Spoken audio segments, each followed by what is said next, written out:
وهو بيروح لأوضة وبيبدأ يجهز لها الدواء، وبيكون قافل الباب من جوه علشان محدش يقدر يدخل ويعرف اللي بيعمله.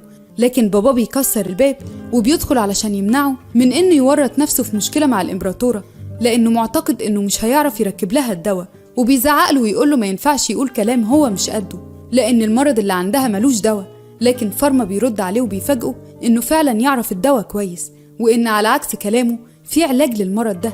لكن بابا مش بيصدقه وبيحاول يوقفه بقوة الفنون المقدسة، لكن فارما بيقدر يصد كل الضربات بتاعته. وفي اللحظة دي بابا بيتصدم وبيسأله انت مش فارما؟ وبيقوله انت مين؟ لكن بيشوف في ايده علامة آلهة العقار، وبيعرف ان آلهة العقار اختارت فارما علشان تباركه وادت له قوة خارقة بانها بتكشف له علاج كل مرض.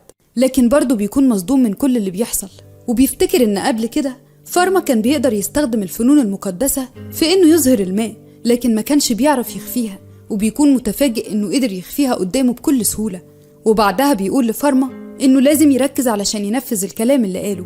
وبعدها فارما بيخلص تركيب الدواء وبيروح للإمبراطورة وبياخد منها عينة وبيحطها على الأداة اللي اخترعها، اللي بتوضح كمية الفيروسات اللي موجودة في العينة دي، وهي لما بتشوفها بتتصدم. وبعدها فارما بيشرح لها طبيعة المرض اللي عندها وإيه العلاج اللي اخترعوا ليه وجرعات الدواء بتاعته. وكل اللي في القصر بينبهروا وبيكونوا متفاجئين لأنهم أول مرة يشوفوا حاجة زي دي، وما بيبقوش عارفين هو اخترع الأداة دي إزاي. وهو بيقف بكل شجاعة وبيشرح لهم كل حاجة والمعلومات اللي عنده عن المرض والعلاج بتاعه. وبعد ما بيخلص فارما وبيوصل البيت هو وباباه، بيقول لباباه إنه كمان عمل له دواء من اللي عمله للإمبراطورة علشان ياخده، لأنه لاحظ إنه بيكح وتعبان جدا، وبيكون شاكك إن باباه ممكن ما يقبلش ياخد منه الدواء. لكن باباه بيقبل وبيقوله إن طالما آلهة العقار هي اللي أرشدته للدواء ده فهو هياخده. وباباه بيكون معتقد إن خلاص فارما مش محتاج له. وفارما لما بيحس بكده بيقول لباباه إن هو ما كانش هيفهم أي حاجة تخص المرضى لولا تعليمه ليه وتوجيهاته، وبيقول له إنه محتاجه جنبه، وحتى لو آلهة العقار باركته لكن معرفته لسه ناقصة ومش بيعرف يتصرف ومحتاج لباباه. وساعتها باباه بيفرح جدا بكلامه. وبعدها بيكونوا قاعدين مع بعض، وباباه بيقول له إن مرض الملكة ده كان مدبر، وحد هو اللي كان قاصد يدخلها الفيروس علشان يقتلها. وفارما بيقول له إن حتى لو دخل الفيروس للإمبراطورة ما كانش هيتطور أكتر من نسبة 10% بس. وهنا بابا بيقول له عرفت المعلومة دي منين؟ لكن فارما بيتوتر وبيستأذن وبيقوم بسرعة ويمشي بحجة إنه يروح يدي الدواء للإمبراطورة. وبتكون الإمبراطورة بتتحسن دايما مع العلاج، وفي كل مرة بيروح للإمبراطورة بيتكلموا وبيقربوا من بعض. وبعدها الإمبراطورة بتكون خفت من المرض وبتعمل حفلة كبيرة لتكريم فارما وباباه، وبترقي باباه وبتديله رتبة أعلى من رتبته في القصر الملكي. ولما بتنادي على فارما علشان تكرمه بيتفاجئ لأنه مش بيكون عارف إنها هتديله رتبة كبيرة، وبترقيه من تلميذ لدكتور صيدلي ملكي. وكمان بتدي أمر إنهم يعملوا له صيدلية خاصة بيه زي ما هو كان بيتمنى. وبنلاقي بعدها إن كل العمال بيتجمعوا وبيروحوا لفارما علشان يديهم مخطط الصيدلية اللي عايز يبنيها، لكن هو مش بيكون عارف ومعندوش خبرة في التخطيط الهندسي. لكن بيضغطوا عليه وبيقولوا له إنه لازم يديلهم المخطط حالا وإلا الإمبراطورة هتعاقبهم هم. وفعلا بيعمل مخطط هندسي احترافي بيبهر كل اللي موجودين، وبيبدأوا فورا في بناء الصيدلية وبيخلصوها في وقت قياسي.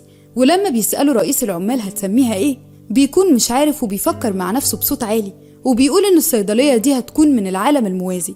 وطبعا بيقول كده علشان كل الأحداث اللي حاصلة معاه. وساعتها بيسمعوا رئيس العمال وبيسميها صيدلية العالم الموازي. وبيكون فارما بعدها لسه محتار ومحتاج لوكيل مالي، لكن مش بيكون عارف شخص أمين يشتغل معاه. وفي نفس الوقت وهو مروح بيلاقي كل العاملين في القصر زعلانين، ولما بيسألهم عن السبب بيقولوا له إنهم زعلانين لأن باباه صفى الشغل لواحد زميلهم شغال معاهم وخلاص هيروح بلده، وهم مش عارفين ليه عمل كده معاه بشكل مفاجئ. وفارما بيتكلم معاه وبيوعده إنه هيلاقي له حل. وبعدها باباه بيستدعيه لمكتبه، ولما بيروح فارما بيتفاجئ إن باباه جايب له هدية. ولما بيشوفها بيكون مش مصدق نفسه لأن باباه بيديله كمية ذهب كبيرة جدا، وبيقول له يعتبره رأس ماله علشان يبدأ شغله الجديد في الصيدلية، وإنه كمان دبر له موضوع الوكيل المالي. وبيعرف إن الموظف اللي طرده ده كان شغال وكيل مالي زمان وشاطر جدا في شغله، وطرده علشان يشتغل مع فارما وكيل مالي ليه. وساعتها فارما بيفرح جدا إن باباه بقى مهتم بيه وبيحاول يفرحه ويساعده. وساعتها بنشوف كل الناس بيعدوا من قدام الصيدلية بيتفرجوا عليها ويمشوا، وبيكون فارما واقف لوحده في الصيدلية والصيدلية فاضية تماما من الناس، وبيكون زعلان ومحتار ازاي عدى شهر من ساعة افتتاح الصيدلية ومفيش ولا شخص بيجيله. وساعتها لين المعلمة بتاعته بتحاول تهديه وبتقوله البدايات دايما صعبة، وإن كل الناس دلوقتي بيروحوا الصيدليات العامة اللي متعودين يروحوها من زمان. وبيكون قاعد هو وسيدريك الوكيل المالي ومعاهم لين بيفكروا ايه اللي ممكن يعملوه علشان يخلوا الناس يدخلوا الصيدلية. وهنا بتفاجئهم لوتي الخادمة واللي بقيت مساعدة فارما في الصيدلية بحركة ذكية جدا، وهي إنها عملت استفتاء تعرف بيه رأي الناس وليه مش بيجوا الصيدلية، وكلهم بيعجبوا من تصرفها وبيكونوا متحمسين علشان يعرفوا نتيجة الاستفتاء ورأي الناس في الصيدلية. وبتبدأ تقول لهم الأسباب اللي بتخلي الناس مش بيدخلوا الصيدلية، زي إنهم خايفين من الختم الملكي اللي موجود على مدخل الصيدلية، ثانيا إنهم مش عارفين إزاي يتكلموا مع شخص من القصر الملكي، ثالثا إن ما عندهمش هدوم مناسبة إنهم يدخلوا صيدلية ملكية، وكمان إنهم خايفين من الحرس اللي على باب الصيدلية، وآخر حاجة صدمت فارما إنهم مش عايزين يجوا لأن مالك الصيدلية طفل وبيكون قصدهم على فارما، وكمان الناس مش بيكونوا عارفين إن أسعار الدواء رخيصة جدا. وبيبدأ فارما وباقي فريقه يتفقوا على إنهم لازم يعدلوا الحاجات دي. وبعدها فارما بيتفاجئ بزيارة باباه ومامته ليه، وبيكونوا جايين يباركوله على الصيدلية ويطمنوا عليه، وباباه بيطلب منه يفرجهم على الصيدلية، وبيبدأ يفرجهم على الصيدلية وبيقول لهم إن الدور الأول مخصص لبيع وتصنيع الدواء، والدور التاني فيه أوضة كشف وسراير للمرضى اللي محتاجين عناية، وتالت دور استراحة للعاملين في الصيدلية. أما الدور الرابع فده خاص بفارما واللي بيطور الأدوية اللي بيخترعها فيه. وبعدها لما بيقعدوا سوا بيعرفوا إن مفيش مرضى بيجوا الصيدلية، وساعتها مامته بتقترح عليه إنه لو بدأ يبيع منتجات تجميل طبية هيلاقي إقبال أكتر من كده، لكن بابا بيكون معترض لأنه بيقول إن مساحيق التجميل بتتصنع من مواد سامة، وبيقول لمامته انتي حلوة من غير أي مساحيق تجميل، وهي بتفرح جدا. وفارما دايما بيكون منبهر من معرفة باباه الواسعة ومن ذكائه الشديد. وبعدها مامته بتقوله إن اللي منتشر اليومين دول إن اللي عايز يفتح لون بشرته بيروح لعيادات خاصة وبيسحبوا منه دم من جسمه علشان بشرته تكون شاحبة وفاتحة أكتر، وبعدها بيسيبوه ويمشوا. وفي اللحظة دي بيدخل شاب للصيدلية وبيكون متوتر جدا، وبيطلب من فارما يروح معاه بسرعة لأن الست اللي شغالة عندها تعبانة جدا. وفارما بيروح معاه، والناس بيتفاجئوا لما بيلاقوا إن الدكتور مجرد طفل. بس فارما بيدخل العربية وبيلاقي واحدة تعبانة، وساعتها بيحط إيده على عينه وبيعرف السبب، وهو إنها راحت لعيادة تجميل وسحب الدم من جسمها علشان تفتح لون بشرتها، وده عمل لها ميكروب في جسمها. وفارما بيطلب منها تروح معاه للصيدلية وهو هيديلها الدواء المناسب. ولما بتروح بتحكيله إنها عملت كده علشان بتحب واحد وقال لها إنه بيحب البنات اللي بشرتهم فاتحة، وهي كانت عايزاه يحبها فعملت كده. وساعتها فارما بيفكر بسرعة إنه يعمل كريم تفتيح بمواد مش سامة، وبيديلها دواء للميكروب اللي عندها، وبيطلب منها تجيله بعد أسبوع علشان يديلها كريم التجميل. وفعلا بتجيله بعد أسبوع وبيكون مجهز كريم وغسول، ولما بتجربهم بتنبهر جدا من النتيجة. وفارما بيقول لها تحافظ على بشرتها من الشمس وهي بشرتها هتكون فاتحة. وبعدها بتنزل لوتي للشارع وبتكون بتوزع عينات مجانية من كريم التجميل، وبيعجب كل الناس وبيكون الطلب عليه كبير جدا. وساعتها كلوي البنت اللي عالجها فارما قبل كده بتجيله وبتكون زعلانة إنها كل ما بتيجي تشتري كريم التجميل بتلاقيه خلص، وبتعرف إن الطلب أزيد من الإنتاج. وساعتها بتقترح عليه فكرة إنه يشترك معاها ويعمل فرع تاني للصيدلية يكون خاص بالتجميل. وسيدريك بيقول لفارما ما يقلقش من إنه يشارك كلوي في الشغل لأنها من عيلة كبيرة ومعروفة ومشاركتها مضمونة. وفعلا على طول كلوي بتأسس المكان اللي هيبدأ فيه مشروع مستحضرات التجميل، وبتقول إنها جمعت فريق من أشطر الدكاترة واللي عندهم خبرة كبيرة في الطب.